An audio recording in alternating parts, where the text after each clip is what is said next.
The first time I heard my daughter scream his name like it was a warning and a plea at the same time, I froze with my hand on the bathroom doorknob, my lipstick half done, my heart already deciding to believe the man I'd married over the child I'd carried. "Mom, please," she shrieked, and I remember the exact sound of the drywall when something slammed into it, the way the house seemed to inhale and hold its breath with me, and how, in that suspended second, I told myself the ugliest lie a mother can tell.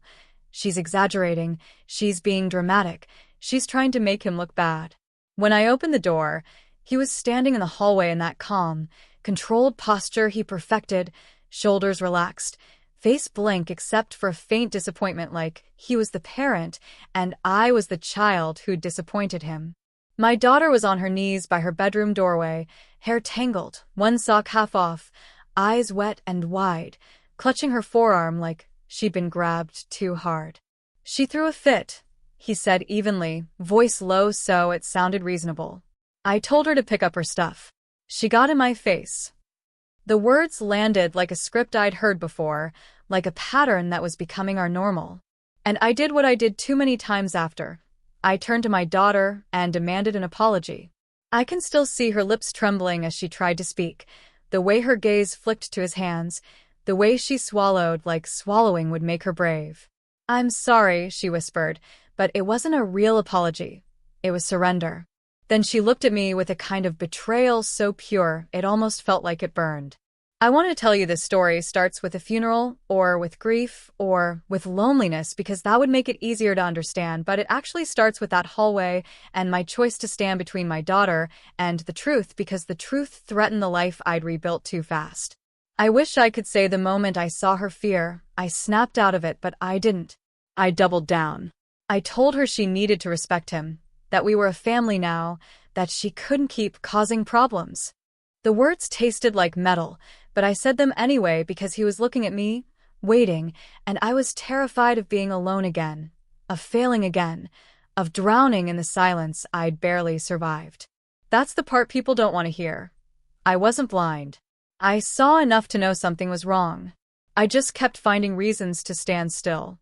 He put his hand on my shoulder, gentle, possessive, and walked past her like she was furniture.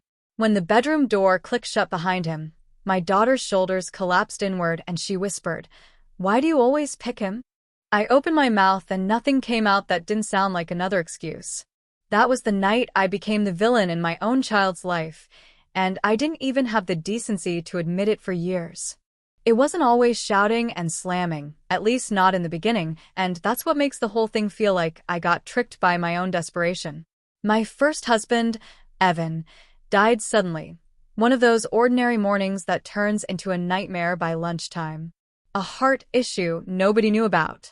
One phone call from a paramedic, then the sterile hospital room, then the way the world kept moving while mine stopped. I was 32 with a 9-year-old daughter named Riley and a toddler son named Luke who still called every man daddy for months after. People tell you grief is a long road, but nobody tells you it's also a room you can't breathe in, and how sometimes any open door looks like salvation. I went back to work too quickly because bills don't care about trauma, and I started accepting help from neighbors and church friends and coworkers because I was drowning in logistics. That's when Marcus showed up. Not like a savior in a movie, but like a man who knew how to make himself useful. He brought groceries without asking what brand, offered to fix the porch light, remembered Luke's dinosaur obsession, and spoke to Riley like she was older than she was, which I mistook for respect. He was steady. He was composed. He looked me in the eyes when I cried and didn't flinch. And when I told him I couldn't imagine loving anyone again, he didn't argue. He just said, "You don't have to imagine it. You can build it." That line should have made me cautious. Instead, it made me feel chosen. We lived in a suburb outside Columbus, Ohio, in a house that still felt like Evan's ghost lingered in the corners. Marcus started coming by more often, and slowly, the house felt less haunted, more controlled, more organized. That was his word. Organized. He said he liked to create order.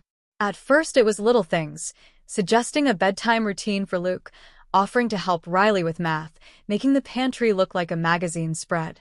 I was exhausted and grateful, and I ignored the way Riley stiffened when he entered a room, the way she'd retreat to her bedroom with her headphones on like she was trying to become invisible. When I asked her what was wrong, she'd shrug and say, "Nothing," but her nothing sounded like a slammed door. Marcus noticed her resistance and reframed it as disrespect. "She doesn't have boundaries," he'd say. "She talks back. She tests you." And because I was terrified of raising a difficult kid alone, because I was tired of teachers emailing me about attitude and grief-related acting out, I let his words settle into me like dirt into wet shoes. He was always careful with his delivery. He never called her names in front of me. He'd say, "I'm worried about her," like his control was concern. He'd say, "If you don't correct this now, she'll be trouble later," like he was protecting her future. The worst part is, sometimes he'd be charming with her when I was around, asking about her day, praising her drawings, offering to take us all out for ice cream, and I'd tell myself her coldness was just grief. I didn't want to believe a man who was kind to my son could be cruel to my daughter. That felt impossible, like the universe wouldn't allow it. When he proposed less than a year after Evan's death, my stomach twisted, but the twist felt like fear and relief together. I said yes because I wanted the stability he promised, because I wanted Luke to stop asking when Daddy was coming home, because I wanted someone to share the weight. People judged me quietly, the way they do in small-town church circles, but Marcus handled it by moving us away from their whispers. A fresh start in a different neighborhood, closer to his job. That move cut Riley off from her best friend, her counselor at school, her familiar streets, and I told myself kids adapt. Marcus called it starting clean. Riley called it you're erasing Dad, and I snapped at her because it hurt, and because Marcus watched my reaction like a teacher grading a test. After we married, the rules multiplied. Riley had to keep her room inspection ready. Her phone became a privilege. Her tone became a crime. Luke, on the other hand, could spill juice and get a laugh. Marcus framed it as boys being boys, and I let it happen because I didn't want conflict. I didn't realize I was teaching my daughter that love in our house was conditional and that her conditions were impossible. The manipulation didn't come like a sudden storm. It came like weather that changes so gradually you don't realize you're freezing until your hands are numb. Marcus started separating me from Riley emotionally in small, precise ways. If she hugged me in the kitchen, he'd walk in and pause, just a fraction of a second, then say something like, "Must be nice," with a smile that didn't reach his eyes, and I'd feel guilty for comforting my own child. If she complained about him, he'd ask calm questions that made her sound inconsistent. "So he grabbed your arm," or "he touched your arm?" "Did he yell?" or "did he raise his voice?" "What exactly did you say to him first?" He made it feel like a courtroom, and my daughter, already anxious, would stumble over details, and then he'd look at me like, "See? She's unreliable." When I defended her, even gently, he'd go quiet. Not angry, quiet. He'd clean the kitchen a little too aggressively, or sit on the couch staring at nothing, and the air would thicken with his disappointment. After Evan, silence terrified me. Silence felt like death. So, I learned to smooth things over. I learned to preempt Riley's complaints. I learned to say, just do what he asks, because it was easier than watching Marcus withdraw from me. He also became a master of praising Luke in ways that highlighted Riley's failures. Luke was easy. Luke was respectful. Luke was grateful. Riley was moody. Riley was entitled. Riley was manipulative. Hearing those words over and over planted a seed in my mind that Riley was the problem and Marcus was the one enduring her. It's embarrassing to admit, but I started viewing my own daughter through his lens, like I needed his approval to be a competent mother. The favoritism wasn't loud, it was constant. Luke got new sneakers because he earned them. Riley got lectures about budgeting. Luke got to quit soccer when he got bored. Riley was told quitting was weak. If Riley cried, Marcus called it tears as weapons. If Luke cried, Marcus said, "Buddy, it's okay," and rubbed his back. And I watched it, and I told myself I was keeping the peace. The first time Riley said, "He scares me," I laughed awkwardly like she'd said something dramatic, because admitting he scared her meant admitting I'd brought danger into her life. Marcus, of course, overheard and later told me, "She's trying to wedge us apart." That phrase, wedge us apart, became his favorite. Any time Riley needed me, he framed it as sabotage. If she wanted to talk at bedtime, he'd say, "Notice how she waits until we're finally alone." If she asked to go see Evan's parents, he'd say, "They poison her against us." Slowly, my world shrank to Marcus's narrative. When my mother questioned how strict he was, Marcus said my mother was undermining our marriage. When Riley's teacher suggested counseling, Marcus said the school was labeling her because she was strong-willed. He offered to handle parent-teacher meetings, and I let him, grateful to step back. He insisted on family dinners with no negativity, which meant Riley wasn't allowed to mention her day if it involved anything unpleasant. She started eating fast, eyes down, shoulders tense, like she was trying to get through a checkpoint. If her fork scraped the plate, Marcus would glance at her like she'd cursed. He never had to hit her to control her. His voice, his posture, his constant evaluation did the work. The physical stuff came later, after he'd trained both of us to accept his authority. It started as guiding her by the elbow, then holding her arm when she tried to walk away, then restraining her when she got out of control. Each time, he framed it as necessary. She was escalating. She was disrespectful. She needs structure. And every time Riley tried to tell me what it felt like, his grip too tight, his anger too cold, I heard Marcus's calm explanations louder than her shaking voice. I didn't realize how much I needed him to be good. I needed him to be the reason my life didn't fall apart after Evan died. If Marcus was a monster, then I'd invited the monster in. So I made Riley the monster instead. And she felt it. She started acting like a guest in her own home, and I mistook her withdrawal for improvement. Marcus praised me for finally parenting, and I felt proud, and that pride is something I still wake up ashamed of. The escalation happened in the way tragedies do, with warning signs so obvious in hindsight that you want to climb back in time and shake your past self. Riley hit middle school and started getting more independent, which Marcus interpreted as rebellion. She grew taller, her features sharpened, and people started telling her she looked like Evan, his eyes, his crooked smile, and Marcus would stiffen every time someone said it. The first public humiliation happened at a neighborhood cookout when Riley laughed too loudly at something and Marcus snapped, "Stop acting trashy," in front of everyone. The conversation around us stuttered. Riley's cheeks went bright red, and she stood there like she'd been slapped. I wanted to protest, but Marcus's hand was on my back, firm, a reminder. Later he told me he was protecting her from embarrassment, as if the humiliation was kindness. After that, he began policing her body. Her shorts were too short, her shirts were attention-seeking, her posture was provocative. She was 12. The fact that he viewed her that way should have set off alarms, but he always framed it as fatherly concern, and I clung to that framing because the alternative was unbearable.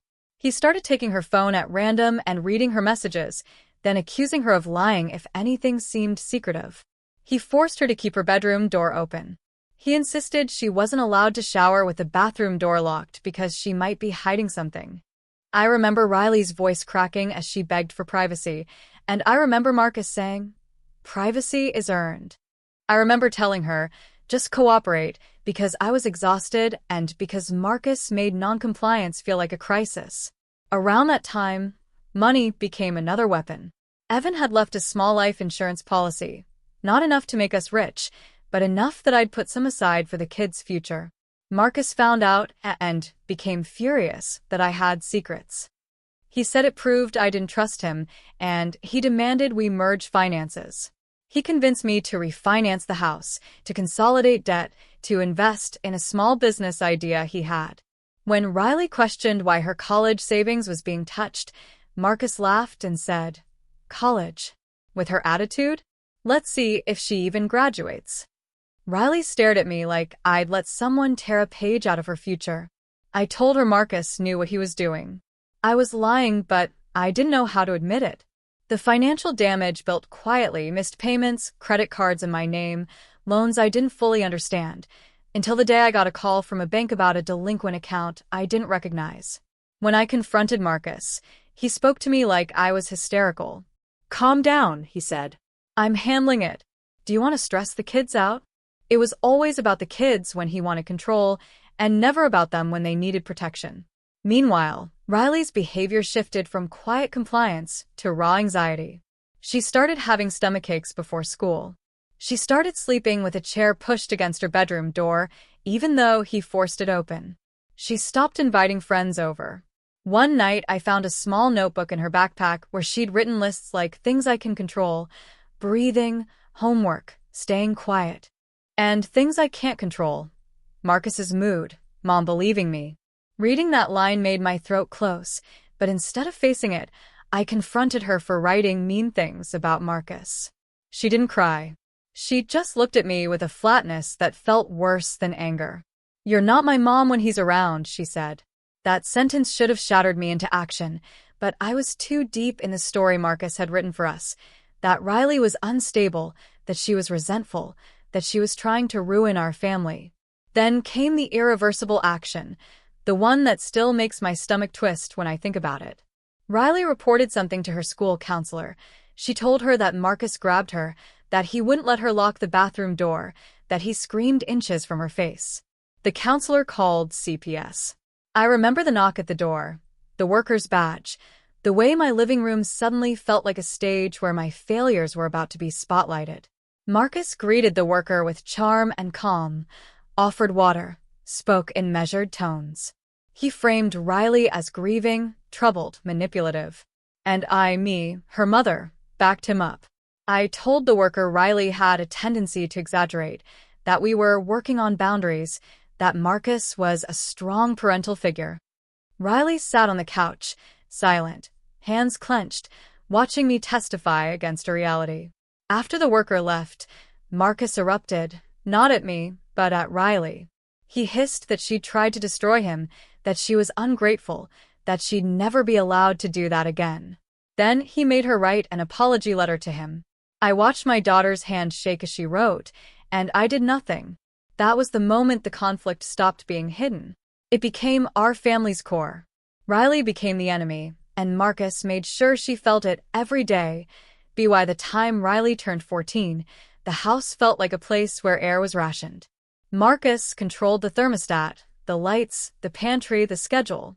He controlled me with the same methods: calm criticism, strategic silence, sudden tenderness that felt like relief from drowning. If I complied, he'd kiss my forehead and tell me I was a good wife. If I resisted, he'd accuse me of choosing my ungrateful daughter over my marriage. The public humiliation escalated into social isolation.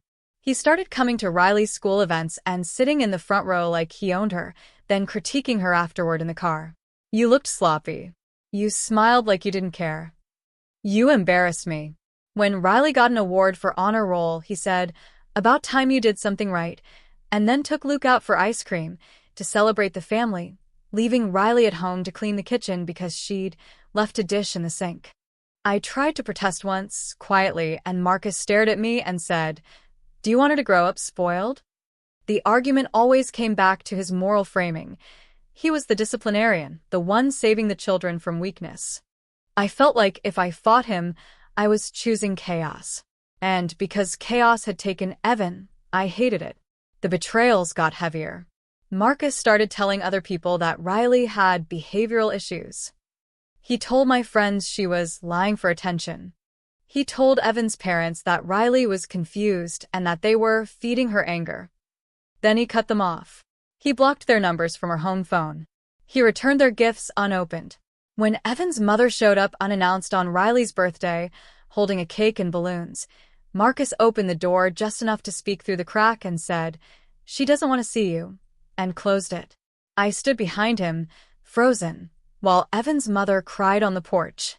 Riley listened from the stairs, face pale, and when the car drove away, she looked at me like I'd killed Evan all over again. Inside the house, Marcus told me it was necessary. "They're turning her against us," he said. "We're protecting our family. I nodded because I didn't know how to reclaim my own mind. Financially, things were collapsing, and Marcus used the stress to tighten his grip.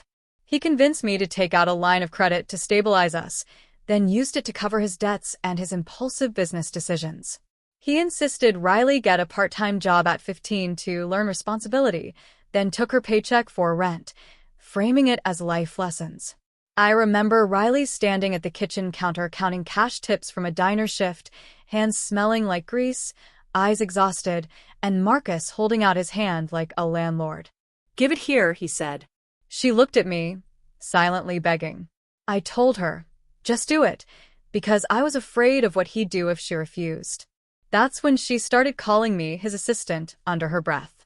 The breaking point crept closer with every day, but I kept trying to manage it like you manage a leaking pipe, patching, ignoring, hoping it doesn't burst. Then, one night, it burst in a way that still makes my ears ring when I remember it. Riley came home late from work because her ride fell through. She walked in quietly, shoes in hand, trying not to wake anyone. Marcus was waiting in the living room, lights off except the glow from the TV. He'd stayed up on purpose. "Where were you?" he asked, voice calm. Riley explained, stumbling over words, and he didn't believe her. He told her she was lying, that she was sneaking around. Riley snapped, just one sentence, raw from years of being cornered. "I hate you," she said. And Marcus stood up like a switch flipped. He moved fast, grabbed her by the upper arm, yanked her toward him. Riley cried out. Luke woke up and started crying from his bedroom. I ran into the living room and saw Marcus's hand on Riley's arm, his grip white-knuckled. Riley's face was twisted in fear and rage. "Let go," she gasped. Marcus hissed, "You don't talk to me like that." And then he did something that should have ended my denial immediately. He shoved her hard enough that she stumbled into the coffee table and hit her hip. The sound was dull, heavy. Riley cried out again, and I saw bruising start to bloom under her skin like ink. My body reacted before my mind did. I stepped between them and shouted, "Stop." Marcus's eyes snapped to mine, and for the first time, his calm mask slipped. In that moment, I saw something cold and hateful. He didn't hit me, but he leaned close and said, so softly only I could hear, "Don't you dare undermine me." He turned back to Riley, and with that same controlled tone, he said, "Go to your room. Door open." Riley limped away, holding her hip, tears streaking her cheeks, and as she passed me she whispered, "You saw it. You saw it and you'll still stay." That whisper was like a knife. I stood in the living room shaking while Marcus soothed Luke with gentle words, like he hadn't just harmed my daughter. Then Marcus came to me afterward and said, "She forced my hand, like violence was a consequence she'd earned." That night, I sat on the bathroom floor staring at my reflection and realizing I'd been living in a story where my daughter was the villain because it was easier than admitting I'd married one. The climax didn't happen in a single dramatic explosion. It happened in a series of exposures that finally made the truth impossible to hide, even from myself. 2 days after that shove, Riley went to school in jeans even though it was warm, and her friend's mom, a nurse, noticed how Riley moved like she was sore. Riley tried to brush it off, but the woman pressed gently, and something in Riley cracked. She showed her the bruises, on her arm where he grabbed her, on her hip where she hit the table, and the woman called the school again. But this time she didn't let Marcus control the narrative. The counselor called me in and asked me directly, privately, "Are you safe at home?" I started to answer like I always did, with excuses and minimizations, but then she slid a folder across the table. Inside were photos Riley had taken on her phone over the past year, red marks on her arm, a cracked door frame, screenshots of texts Marcus sent her when I wasn't around. "You don't deserve privacy. I will make your life miserable if you lie. Your mother agrees you need discipline." The last one hit me like a punch because Riley had written under it in a note, "She doesn't agree. She just doesn't stop him." My throat closed. I felt like I couldn't breathe. The counselor's voice was steady. "This is abuse," she said. "Your daughter has been trying to tell you." And then she added something that made me want to disappear. "She told us she thinks you won't choose her." That's when the dam broke inside me. Not in a heroic way, not with a neat vow to fix everything, but with a flood of shame so intense it made my hands shake. I drove home in a trance and found Marcus in the kitchen like nothing was wrong, stirring coffee, humming. I told him the school had called, that they had photos. His eyes narrowed, and he didn't deny anything. He didn't apologize. He said, "She's framing me." Then he turned it on me. "If you let this happen, you'll ruin our lives. Luke will lose his father." Do you want to do that? That line, "Luke will lose his father," was his weapon. He used my guilt about Evan's death like leverage. He stepped closer, voice low, and said, "You need to get her under control. Today." I finally heard the truth in his words. He didn't see Riley as a child. He saw her as a threat to his control. I went upstairs to Riley's room. The door was open like always. Riley was on her bed, headphones around her neck, eyes red but dry. She looked up at me, guarded, like she expected another betrayal. I sat on the edge of the bed and said, "Show me everything." My voice cracked. Riley hesitated, then handed me her phone. There were more screenshots. Marcus calling her poison, telling her Evan's death was her fault because stress kills, telling her that if she told anyone, he'd make sure I lost custody of Luke. I stared at those words until the screen blurred. I felt like my skin was peeling off. Downstairs, Marcus called my name, impatient. "We're handling this," he shouted. "Come down." I stood up, hands shaking, and in that moment I realized the confrontation I'd avoided for years was unavoidable. I walked downstairs and told Marcus, "You're leaving." I thought he'd laugh. Instead, he smiled, thin, dangerous, and said, "No, I'm not." He stepped toward me, eyes hard. "You'll regret this," he said. "You think anyone will believe her? She's unstable. She's been grieving for years. You remarried too fast, and now you're panicking. That's the story." He was already building his defense, already rewriting reality. I felt my body go cold. He moved closer, and I smelled his cologne, the scent I'd once associated with safety. He lowered his voice and said, "If you do this, I'll take Luke. I'll bury you in court. You'll lose everything." My knees almost buckled. Fear surged through me like electricity. And then, from the hallway, Riley's voice came out, steady and flat. "I recorded you," she said. Marcus turned. Riley was standing there with her phone held up, camera recording, her hands trembling but her posture firm. "Say it again," she said, voice shaking. "Tell her you'll take Luke. Tell her you'll ruin her." Marcus froze. I watched his mask slip again, and in his eyes I saw pure calculation. He lunged toward Riley, and something primal in me finally snapped awake. I moved between them and shoved him back. My voice came out louder than I expected, raw with years of swallowed fear. "Don't you touch her," I screamed. Luke appeared behind me, eyes wide, clutching a blanket. Marcus looked at Luke, then at me, and for a moment he tried to soften his expression, like he could pivot back to being the calm father. "Buddy, go upstairs," he said gently. Riley didn't move. She kept recording. Marcus's face hardened again. "Turn that off," he hissed. Riley said, "No," then she said, the words that detonated everything. "I told you she'd pick you until you threatened Luke. That's the only time she cares." I flinched like I'd been slapped, because it was true. Marcus took another step forward, and I did what I should have done years ago.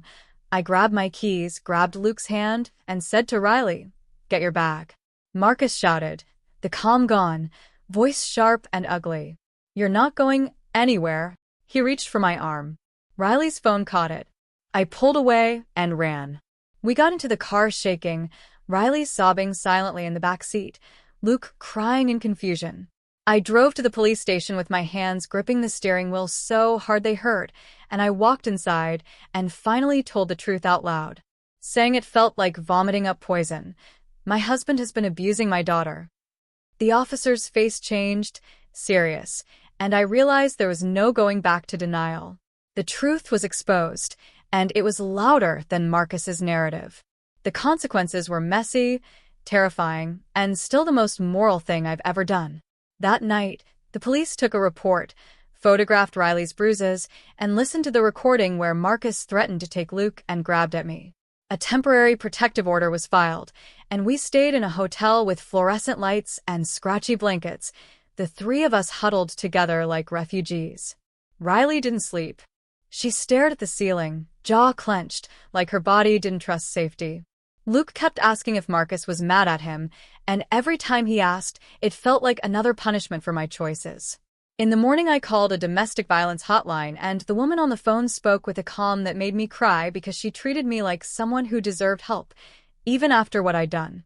We went to a shelter office where they helped me make a plan, file for emergency custody, change locks, notify the school, gather financial documents. The legal process felt like walking through a storm carrying a child on each arm. Marcus responded exactly how abusers often do when control is threatened. He became charming to outsiders and vicious in private. He texted me long messages about forgiveness, about family, about God, about how he'd never hurt anyone. Then he sent one line that made my blood run cold. Riley is going to pay for this. I gave that to the police too. The court hearing was surreal.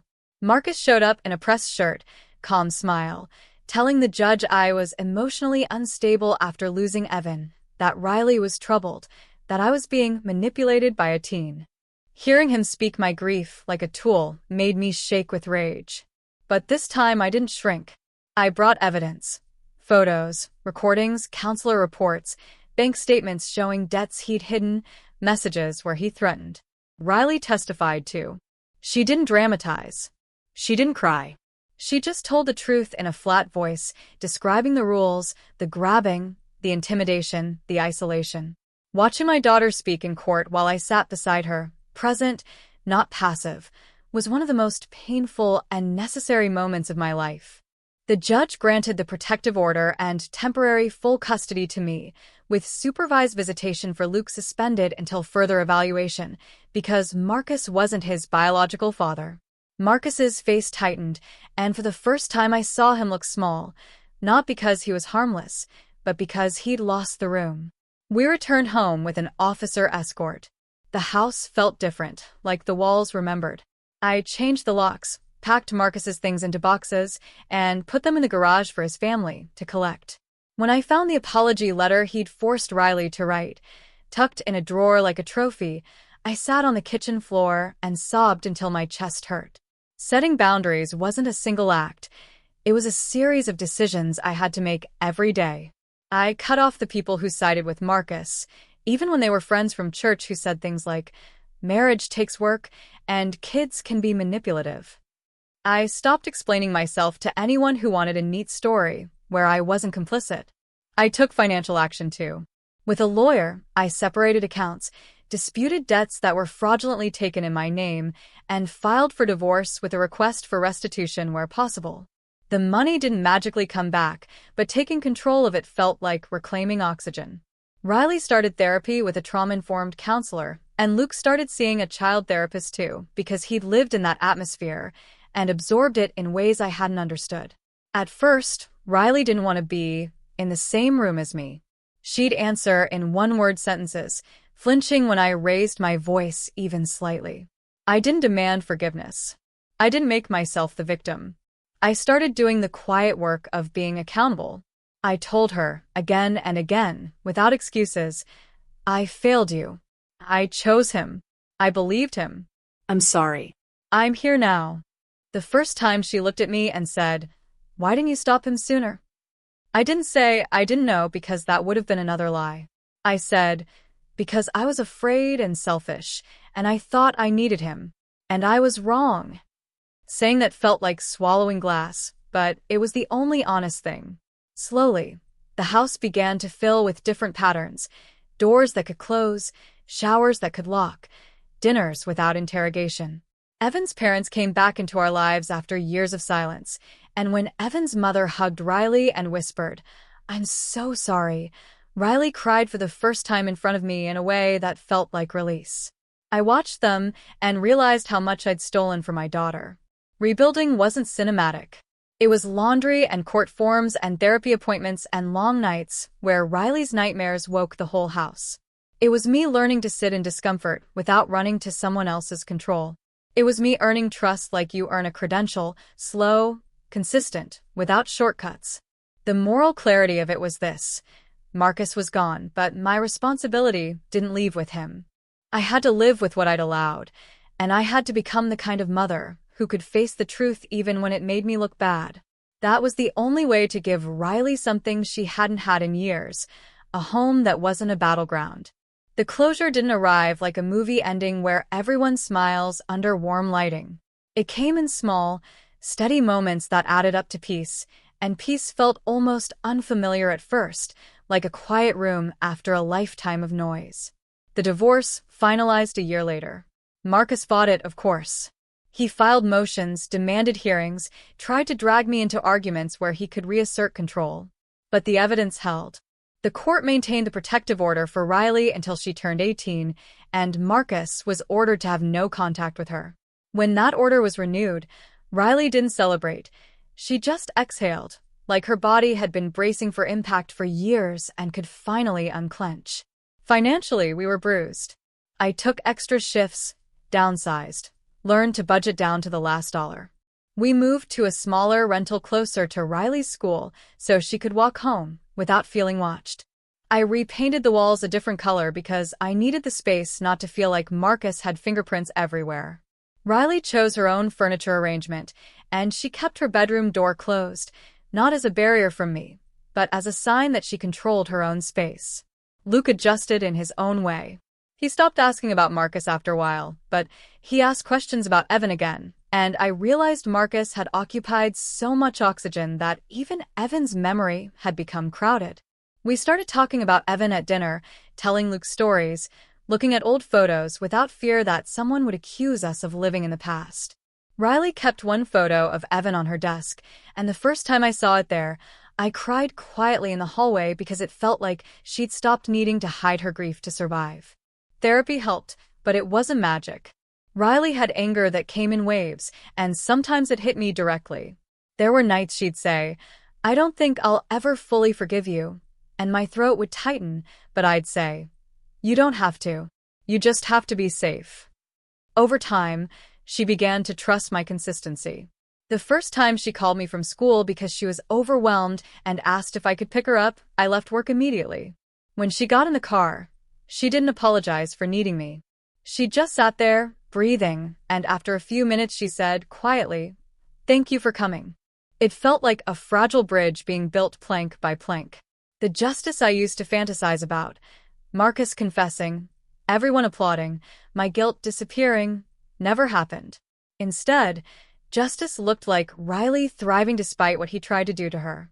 She joined a volunteer program at an animal shelter because caring for something gentle made her feel strong. She started writing again, filling notebooks with stories where girls survive. She got her driver's permit and drove with cautious confidence, hands steady on the wheel, and I sat beside her realizing how close I'd come to losing her entirely, not just physically, but emotionally. One evening, about 2 years after we left, we were in the kitchen making spaghetti, Luke doing homework at the table, and Riley started laughing at something Luke said. The laugh was bright and sudden, and I froze for a second because it sounded like the Riley I remembered before Marcus, the Riley whose joy wasn't monitored. She caught my expression and rolled her eyes like a normal teenager. "Don't make it weird," she said, and I laughed too, and that normalcy felt like a gift I didn't deserve but was determined to protect. On the anniversary of the day we went to the police, Riley asked if we could go for a drive. We ended up at a park by the river outside town. The air was cool, the trees bare because it was late fall, and the water moved steadily like it didn't care about our history. Riley sat on a bench and stared at the river for a long time. Then she said, "I used to think you were never going to come back to me." I swallowed hard. "I'm here," I said. Riley nodded, eyes fixed on the water. "I know," she said, and after another long silence she added, "But you need to know something. When I told the counselor, I didn't do it because I thought you'd save me. I did it because I realized I might have to save myself." That sentence hit me with both pride and grief. Pride because my daughter had found her own survival instinct. Grief because she had to. I reached for her hand, slowly, giving her space to pull away if she wanted. She let me hold it, not tight, just there. "I'm sorry," I whispered, because I don't think that word ever stops being necessary. Riley squeezed my fingers once and said, "Don't waste it." And that became the way I live now. Not chasing forgiveness like a trophy, but honoring what she survived by being the kind of mother who doesn't look away. The story ends without a cliffhanger because this isn't about suspense. It's about accountability. Marcus doesn't get a redemption arc. I don't get to rewrite my choices. What I get is the chance to be present now, to be honest, to protect my children with my actions instead of my intentions. Riley is applying to colleges now, and sometimes she asks me for help with essays. Sometimes she still flinches when someone raises their voice, and sometimes she still wakes from nightmares, but she also laughs. She drives, she plans, she takes up space. And on quiet nights when Luke is asleep and the apartment is still, Riley will sometimes sit on the couch beside me and watch a show, her feet tucked under her, comfortable. In those moments, I feel the calm, grounded relief I didn't think we'd ever earn. The relief of a home where no one is waiting in the dark, where doors can close, where love isn't a performance, and where the truth, no matter how ugly, has finally been chosen over fear.